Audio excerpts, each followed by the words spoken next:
Hey guys, it's Esteban again with Incognitistic. Today I want to talk about the pedigree of people who learn about their neurodivergence later in life. And what inspired me to talk more about this is because one of my uh, jobs as a patient care advocate, I talked to a person who had been suffering from depression and have been very anxious and was traumatized early on by several events. And they were first diagnosed, of course, with a very mild learning disability. And that was in elementary school. And they were giving services for that. And then later on, where they were told that they have anxiety and diagnosed with an anxiety disorder, which later led to a depression um, disorder that they were diagnosed with. And that lasted into their early adulthoods until they were starting to have issues getting along at work and with other people and were unable to cope and were diagnosed with ADHD. And then later, uh, they found that their ADHD was relevant, but there was a lot more to it than what was outlined as symptoms of ADHD, which led them to do a lot more work and studying and solicit a different psychologic provider. And they were able to figure out that they're also autistic.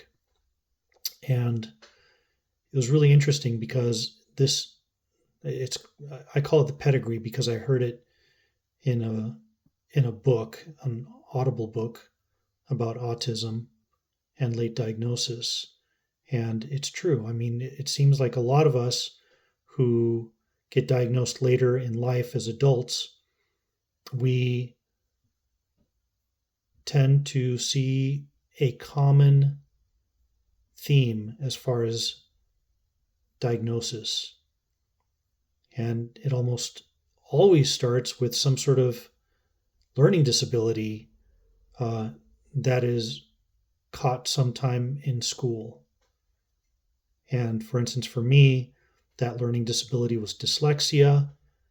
It happened in junior high school that they caught it, but because of how schools were then, there was no real backing or services or resources. It was basically the nurse saying, "Hey, by the way, you have dyslexia. It's going to go on your file. Go back to class." And that's pretty much how it was. Um, Recently, there's been a lot of change to that, which is great because there's IEPs, independent or individualized education plans for people who have learning disabilities or are neurodivergent. And then there's 501s, or no, is it 501s? 503s. Gosh, I just can't remember. It's been a while.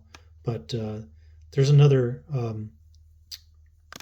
type of resource that people can use, which, even though you're not diagnosed, if you do have the symptoms of somebody who is needing help, you can also get that through the schools. And then, of course, now universities have a lot of assistance for people who have learning disabilities or are neurodivergent. At least most of them do, to the point where some even will have a student follow you around who either volunteers or gets credit for being your personal assistant. Boy, I wish I had that when I was in college. That probably would have made a huge difference. Uh, but anyhow, I just wanted to talk about that pedigree and how common it is in people who are neurodivergent. Thanks for watching. Take care.